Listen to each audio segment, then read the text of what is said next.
महाराजा सूरजमल ब्रज विश्वविद्यालय भरतपुर के BA भाग द्वितीय वर्ष के प्रश्न पत्र प्रथम के सभी विद्यार्थियों के लिए और हिंदी साहित्य के प्रेमियों के लिए मैं आज रीतिकालीन काव्य के प्रमुख कवि पद्माकर, जो रीतिकालीन काव्य के 7वें कवि हैं, उनका 13वां छंद लेकर आया हूँ और उसी की से प्रसंग व्याख्या में यहाँ प्रस्तुत करने जा रहा हूँ। विद्यार्थियों में हनुमान प्रसाद मीना, सहायकाचार्य हिंदी, राजकीय महाविद्यालय बयाना, आपके सामने इस 13वें पद की सप्रसंग व्याख्या प्रस्तुत करने जा रहा हूँ।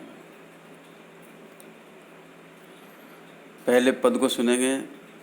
पद इस प्रकार है, उसके बाद मैं इसकी से प्रसंग व्याख्या आपको समझाऊंगा। पद है वो कवि पद्माकर द्वारा रचित गंगा लहरी से लिया गया है और इस पद में पद्माकर कवि ने गंगा की महिमा का वर्णन किया है, जो इस प्रकार है। लोचन असम अंग भसम चिता की लाई, तीनों लोक नायक सो कैसे कई ठहर तो। कहे पद माकर बिलो की इमी ढंग जाके, बेदहु पुराण गान कैसे अनुसर तो। बांधे जटा जूट बैठ पर्वत कूट माही, महाकाल कूट कहो कैसे कंठ धर तो। पीवे नित्य भंगे रहे प्रेतन के संगे, ऐसे पूछ तो को नंगे जो न गंगे शीश धर तो। यह पद्यांश कवि पद्माकर द्वारा रचित उनकी पुस्तक गंगा लहरी से अवतरित है, उद्धृत है और इस पद में कवि पद्माकर ने गंगा की महिमा का वर्णन प्रकारांतर से किया गया है। गंगा की महिमा का वर्णन करते हुए कवि पद्माकर जी कहते हैं कि शिव जी के विषम नेत्र, विषम का मतलब 3 नेत्र है। लोचन असम, असम का मतलब विषम, और विषम यहाँ कहते हैं कि शिव जी के 3 नेत्र होते हैं। अंग भस्म चिता की लाई, तथा शरीर पर चिताओं से लाया गया भस्म लगा रहता है। इस तरह ये दोनों दोष हैं, एक तो उनकी विषम नेत्र, दूसरा शरीर पर चिताओं की भस्म। फिर भी शिव जी को तीनों लोगों का परमेश्वर कैसे माना जाता है। तीनों लोग नायक सो कैसे कई ठहर तो। कवि पद्माकर जी कहते हैं कि शिव जी का रहन सहन तथा वेशभूषा का ढंग इस तरह का दिखाई देता है, फिर भी वेदों एवं पुराणों में इनके महत्व एवं परमेश्वरत्व का कैसे बखान किया जाता है। कहे पद माकर बिलो की इम ढंग जाके, वेद हूँ पुराण गान कैसे अनुसर तो। वेद और पुराण के महत्व एवं परमेश्वरत्व का कैसे बखान क्या करते हैं। आगे कवि कहते हैं कि ये सिर पर जटा जूट धारण कर कैलाश पर्वत के शिखर पर बैठे रहते हैं और कंठ में समुद्र मंथन से निकले हुए विनाशक कालकूट को धारण करते हैं। ये सब कठिन काम ये कैसे कर सकते हैं। बांधे जटा जूट बैठे पर्वत कूट माही, अर्थात कैलाश पर्वत पर बैठे रहते हैं अपने सिर के ऊपर जटाजूट धारण करके।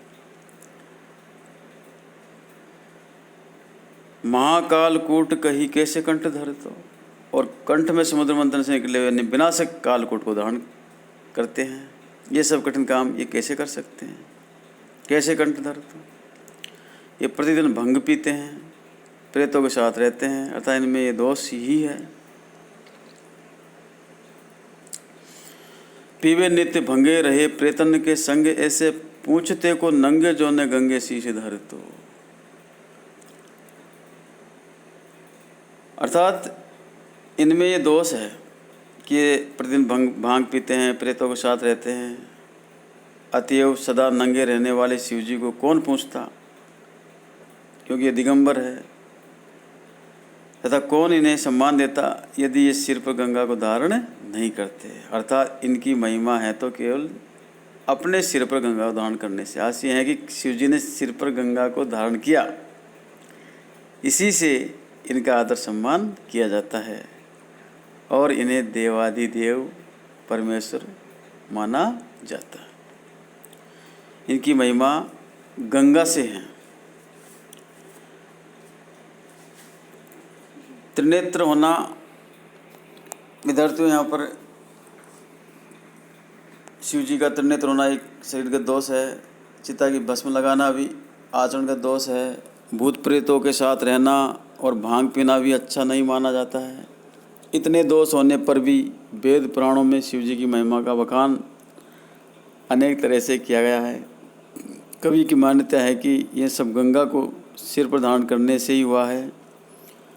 अतएव गंगा की महिमा अपरंपार है। यहाँ पर गंगा की महिमा का वर्णन किया गया है। कवि ने यह विश्वास व्यक्त किया है कि जब गंगा की इतनी महिमा है तो उसके प्रति भक्ति भावना रखने से वे कवि का कल्याण अवश्य करेंगी। इस तरह प्रकारांतर से कवि ने गंगा के प्रति समर्पण भाव व्यक्त किया है। कवि छंद की गति यति उत्तम है। ब्रज भाषा का प्रयोग किया गया है और इस पद में अनुप्रास, यमक, आक्षेप एवं काव्य लिंग अलंकारों का प्रयोग किया गया है। तो विद्यार्थियों, ये पद था कवि पद्माकर द्वारा रचित, जिसमें उन्होंने गंगा की महिमा का वर्णन किया है और ये पद उनकी पुस्तक गंगा लहरी से उद्धृत किया गया है। इस वीडियो में इतना ही। अगले पद की व्याख्या मैं अगले वीडियो में करूँगा। धन्यवाद।